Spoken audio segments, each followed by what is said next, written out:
Tired of juggling multiple Word documents and ready to create one master file? Let's dive straight into how to merge Word documents, making your workflow smoother than ever. First, open the Word document where you want to insert the other files. This will be your main document. Next, click on the Insert tab at the top of your screen. This is where all the magic happens. Now, look for the Object drop-down menu, usually located on the far right side of the Insert ribbon. Click on the little arrow next to the Word object. From the drop-down menu, select Text from File. This will open a File Explorer window. Navigate to the folder containing the Word documents you want to merge and select the first document you want to add.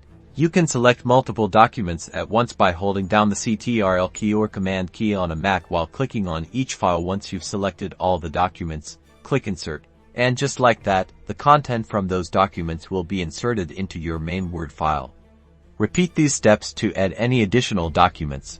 Now you have one cohesive document, ready for editing, sharing, and simplifying your life. Don't forget to save your merged document.